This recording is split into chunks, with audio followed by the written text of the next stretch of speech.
ஆண்டவருக்கு முதலிடம் கொடுத்து வசனத்தை தியானித்து அப்புறமா நீங்கள் அது செய்யும்போது நீங்கள் செய்ய போகிற காரியத்தை அது உயிர்ப்பிக்கும். ஏன்னா கர்த்தருடைய வார்த்தை ஜீவன் உள்ளதாக இருக்குது.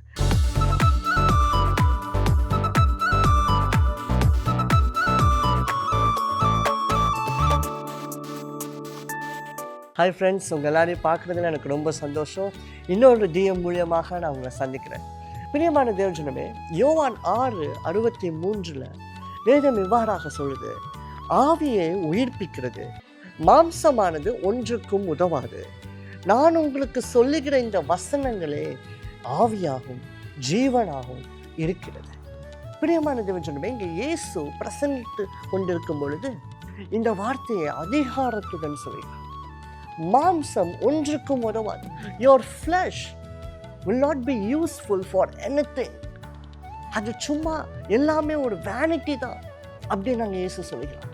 இந்த ஃப்ளஷ்ன்னு சொல்லும்போது இதில் நிறைய காரியங்கள் உள்ளடங்குகிறது. பிரியமான தேவஜனமே, நம்மளுடைய எண்ணங்களாக இருக்கலாம், தாட்ஸாக இருக்கலாம், அல்லது நம்ம பண்ணுங்கிற முயற்சிகளாக இருக்கலாம். இது எல்லாமே இதுதானா அப்படின்னா அது கிடையாது. இதுதான் கம்ப்ளீட்டாக, இதான் ராடிக்கலானதா அப்படின்னா கிடையாது.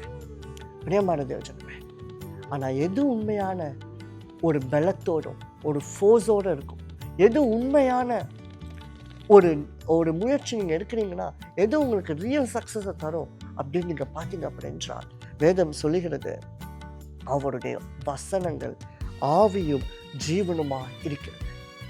மார்னிங் நம்ம எந்திக்கிறோம், நம்ம வேலையில் ஒரு நியூ ஒர்க்கை நம்ம ஆரம்பிக்கலாம், அல்லது நம்ம நியூ ஸ்டடீஸ் ஒன்று ஆரம்பிக்கலாம், அல்லது ஒரு பிஸ்னஸாக இருக்கலாம், அதில் நியூ ஃபேஸஸ் நீங்கள் உருவாக்கலாம். லாட் ஆஃப் திங்ஸ் அதை. ஆனால் அது எல்லாமே உங்கள் சொந்த முயற்சியாக இருக்கும் பொழுது ஒரு ராப்பிடான ஒரு உயிர்ப்பிப்பை நீங்கள் அங்கே பார்க்கவே முடியாது. அது எதுவுமே ரிசரக்ட் ஆகாது. அது வேணால் நீங்கள் அந்த சமயத்தில் நீங்கள் ட்ரை பண்ணுறதுனால ஒரு சின்ன ஒரு முயற்சிக்காக அது ஒரு துளிர்க்கிற மாதிரி இருக்கும். But it will not resurrect. பிரியமான தேவஜனமே, ஆனால் இங்கே கர்த்தருடைய வார்த்தை உயிர்ப்பிக்கிறதும் ஜீவனுமாக இருக்குது.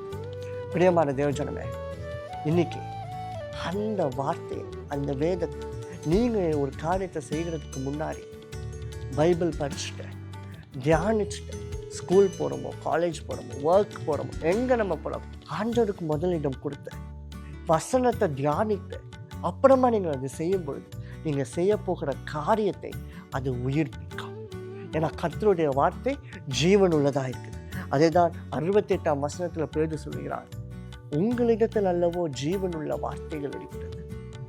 பிரியமான தேவஜனமே, நம்ம வீட்டு அக்கேஷன்ஸாக இருக்கலாம், எதுவாக இருக்கலாம், ஃபர்ஸ்ட் ப்ரிஃபரன்ஸ் நீங்கள் வேர்டுக்கு கொடுக்கும்பொழுது அது கருக்குள்ள பட்டயம். அதனால் அது சென்று உங்களுக்கு பாதைகளை அது செவ்வையாக்கும்.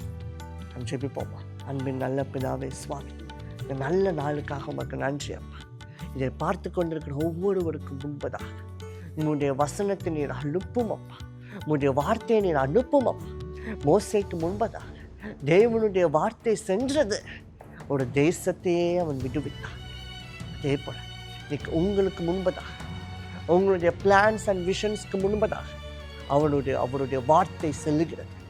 அது உங்களுக்கு முன்பதாக சென்று பாறாங்கற்கள், உங்களுக்கு விரோதமாக வருகிற எரிகோக்கள், உங்களுக்கு விரோதமாக வருகிற யோர்தான்கள், அது எல்லாவற்றையும் அது ஒன்றில்லாமல் இயேசுவே, அந்த வசனத்தை வாசிக்கிற தியானிக்கிற அந்த ஏக்கத்தை எனக்கு நீர் ஊற்றும்னு கேட்குற ஒவ்வொரு மேலும் இன்னைக்கு தேவன் அதை ஊற்றுக்கிறார். இந்த புதிய நாள், இந்த புதிய மாதம் உங்களுக்கு நிச்சயமாக ஆசீர்வாதமாக இருக்கும். God bless you.